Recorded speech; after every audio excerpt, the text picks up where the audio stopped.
सोचिए, ये शब्द अमेरिकी सेना ने ईरान में बड़े पैमाने पर सैन्य अभियान शुरू कर दिया है। बस इन्हीं शब्दों के साथ एक ऐसे संघर्ष की आग भड़की जिसने देखते ही देखते पूरे मिडिल ईस्ट को अपनी चपेट में ले लिया।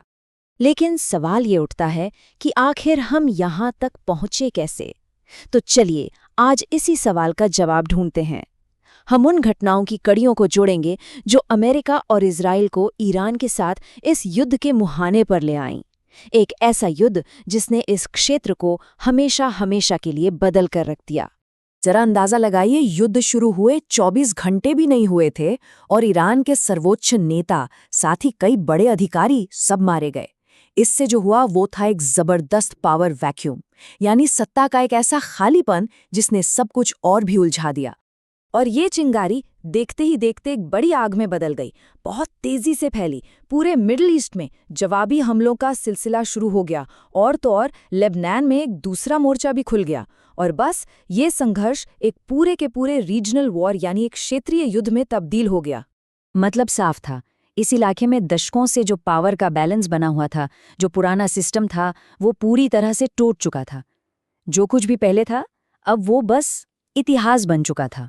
लेकिन घूम फिर कर सवाल तो वहीं आ जाता है, आखिर ये सब कुछ इस मोड़ तक पहुंचा तो पहुंचा कैसे? इस तबाही और अराजकता के बीज आखिर कब और कहां बोए गए थे? इसका जवाब ढूंढने के लिए हमें समय में थोड़ा पीछे चलना होगा, कई दशक पीछे, साल 1979 में, क्योंकि असल में दुश्मनी की जो नींव थी वो वहीं पर रखी गई थी। तो हुआ ये कि 1979 में हुई ईरानी क्रांति। इस क्रांति ने अमेरिका के समर्थन वाली राजशाही को जड़ से उखाड़ फेंका और एक नए इस्लामिक गणराज्य की स्थापना की। अब इस नई सरकार की जो विचारधारा थी वो बिल्कुल अलग थी। इसमें अमेरिका को ग्रेट सैटन यानी बड़ा शैतान कहा गया और इजराइल को लिटिल सैटन यानी छोटा शैतान। और सिर्फ इतना ही नहीं, इजराइल का सफाया उनका एक वैचारिक लक्ष्य बन गया। बस यहीं से दुश्मनी की एक ऐसी लकीर खिंच गई जो शायद फिर कभी मिट नहीं सकती थी। अब देखिए, इस नई दुश्मनी और दुनिया में अलग थलग पड़ जाने के जवाब में ईरान ने अपनी सुरक्षा और ताकत बढ़ाने के लिए एक दो तरफा रणनीति अपनाई। इसे हम कह सकते हैं एक्सिस और एटम। इसका पहला हिस्सा था फॉरवर्ड डिफेंस की रणनीति। अभी फॉरवर्ड डिफेंस क्या है?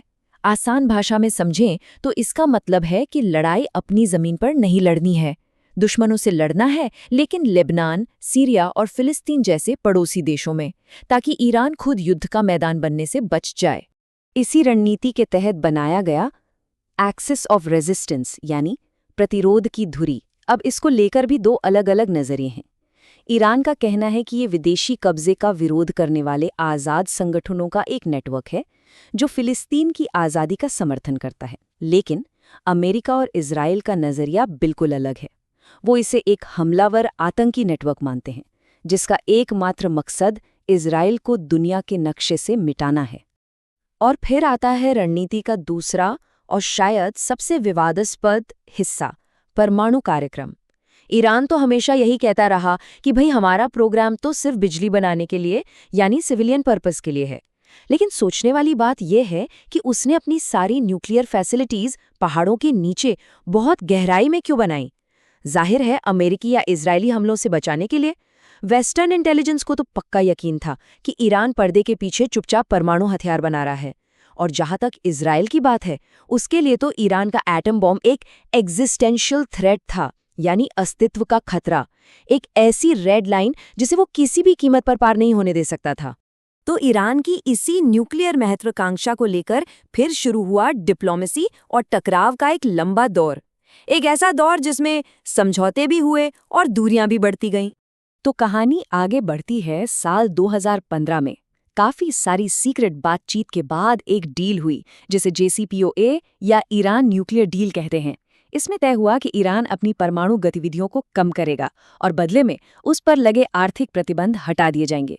लेकिन इजरायली प्रधानमंत्री नेतन्याहू ने इसे एक ऐतिहासिक गलती करार दिया।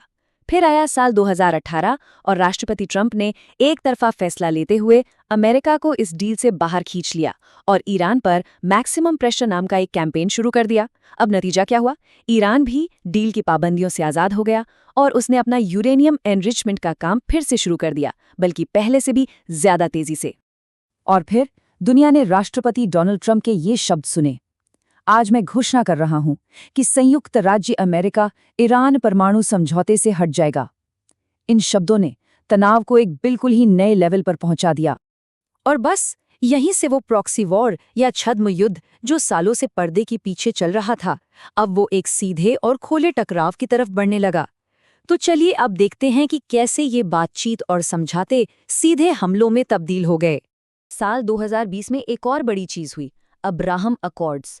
ये इजराइल और कई अरब देशों के बीच हुए शांति समझौते थे। ये अपने आप में एक बहुत बड़ी ऐतिहासिक घटना थी, लेकिन हमास जैसे ग्रुप्स ने इसे एक धोखे की तरह देखा। उन्हें लगा कि उनके फिलिस्तीनी कॉज को, उनके मुद्दे को अब रीजनल एजेंडे से ही बाहर किया जा रहा है, और उन्हें लगा कि अब कुछ बहुत बड़ा, कुछ नाटकीय करने की जरूरत है।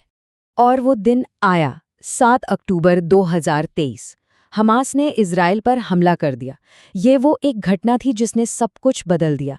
जो स्टेटस को, जो यथास्थिति बनी हुई थी, वो चकनाचूर हो गई, और इसने संघर्ष के एक नए और कहीं ज्यादा हिंसक दौर की शुरुआत कर दी।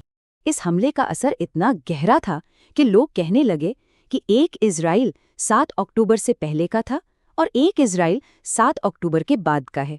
मतलब साफ है, इस एक दिन ने इजराइल की पूरी सिक्योरिटी स्ट्रैटेजी को हमेशा के लिए बदल कर रख दिया। इसके बाद तो बस घटनाओं का एक ऐसा दुष्चक्र शुरू हुआ जिसे रोकना लगभग नामुमकिन हो गया।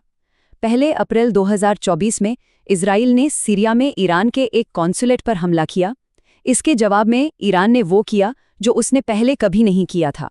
उसने सीधे इजराइल की धरती पर मिलिट्री अटैक किया।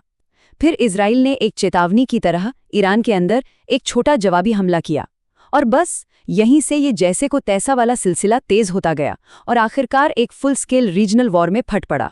हमने ऐसी ताकतों को आज़ाद कर दिया है जिन्हें हम कंट्रोल नहीं कर सकते। अब आगे क्या होगा?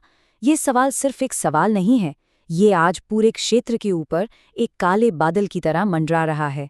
एक ऐसा भविष्य जिसके बारे में कोई कुछ नहीं कह सकता।